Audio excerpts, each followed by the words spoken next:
Hello everyone. स्वागत है आप सभी का हमारी यूट्यूब चैनल पर। जितने भी हमारी पीएससी एग्रीकल्चर के छात्र हैं, आज का यह लेक्चर आपके एक्सटेंशन एजुकेशन विषय के लिए बहुत ही महत्वपूर्ण होने वाला है। आज का हमारा टॉपिक है व्यक्तित्व।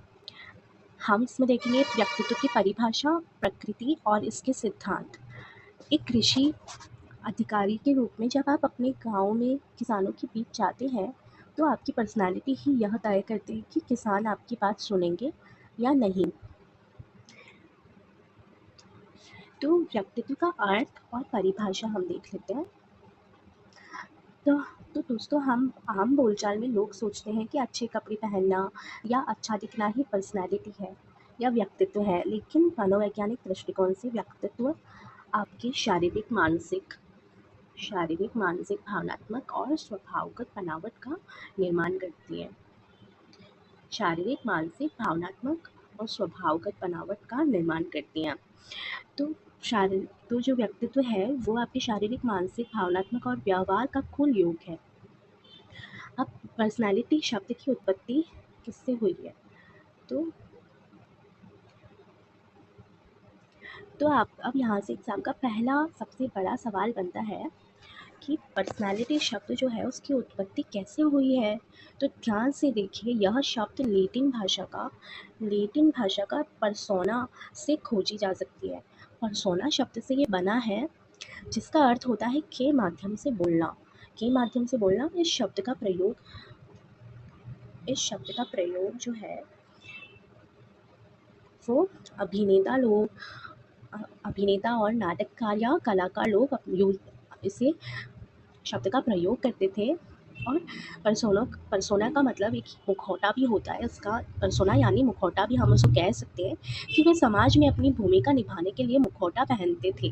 क्योंकि तो ठीक वैसे ही समाज में एक व्यक्ति जो भूमिका निभाता है वही उसका व्यक्तित्व है। समाज में जो व्यक्ति अपनी भूमिका निभाता है वही उसका व्यक्तित्व कहलाता है। तो छात्रों, एग्ज़ाम में परिभाषाएँ सीधी पूछी जाती है, तो हमारे नोट्स में कई परिभाषाएँ, लेकिन आपको सबसे महत्वपूर्ण G.W. ऑलपॉट की परिभाषा को याद रखना है। G.W. ऑलपॉट की परिभाषा कौन सी है इसमें? तो ऑलपॉट की परिभाषा ये वाली है जो सबसे महत्वपूर्ण है।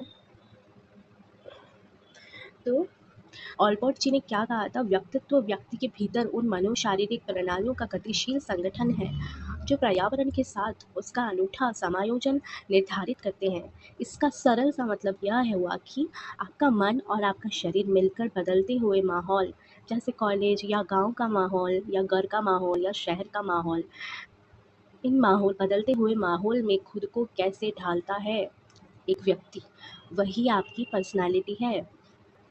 उसी को हम कहते हैं हमारा व्यक्तित्व।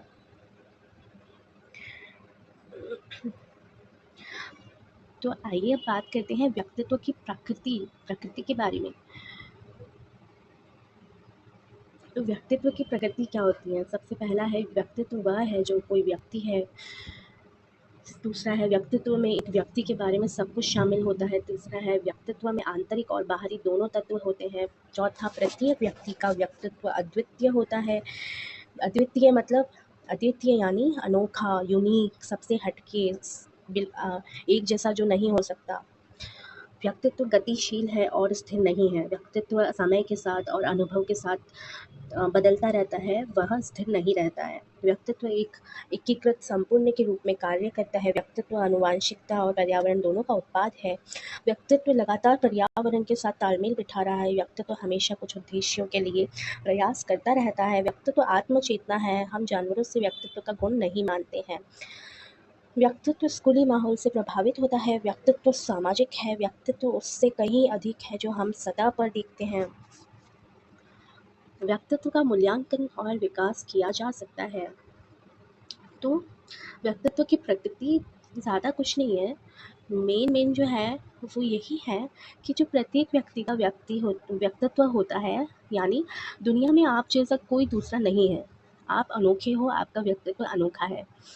और व्यक्तित्व होता है गतिशील, स्थिर नहीं होता है। यह समय और अनुभव के साथ लगातार बदलता और सुधरता रहता है। यह आनुवंशिकता और पर्यावरण दोनों का उत्पाद है। आपको अपने माता-पिता से जो गुण मिलते हैं और जिस कॉलेज या माहौल में आप रह रहे हैं, ये दोनों मिलकर आपकी पर्सनैलिटी को तय करते हैं। यह केवल मनुष्य में होता है, हम जानवरों में व्यक्तित्व का गुण नहीं मानते।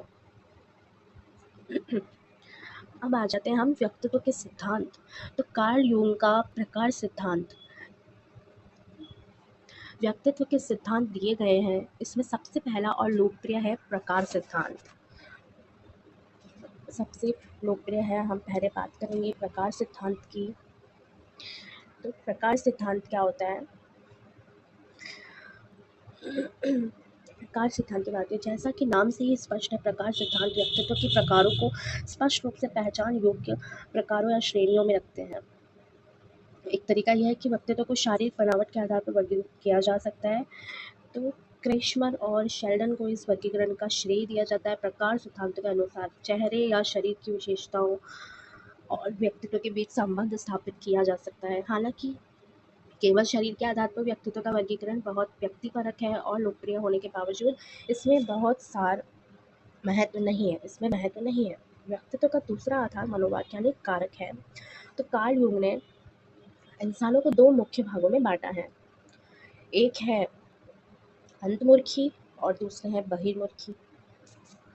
तो अंतर्मुखी कौन होते हैं? जो लोग बहुत संवेदनशील होते हैं, जो चुप रहते हैं, बहुत अंदर ही अंदर चीज़ें अंदर ही अंदर बातों को रखते हैं, कम बोलते हैं और अकेले रहना पसंद करते हैं। वहीं बहिर्मुखी जो लोग बहुत मिलनसार और सामाजिक होते हैं, दूसरों से बातचीत करने में कतराते नहीं हैं। अब आप लोग मुझे नीचे कमेंट करके बताइए कि एक अच्छा एग्रीकल्चर ऑफिसर या कोई भी अधिकारी को कैसा होना चाहिए, अंतर्मुखी या बहिर्मुखी? तो जाहिर सी बात है उसे बहिर्मुखी होना चाहिए, ताकि वह किसानों से खुलकर बात कर सके और किसान अपनी बात बता सके, जाहिर कर सके अपना दुख दर्द या जो भी उन्हें दिक्कत आ रही हो।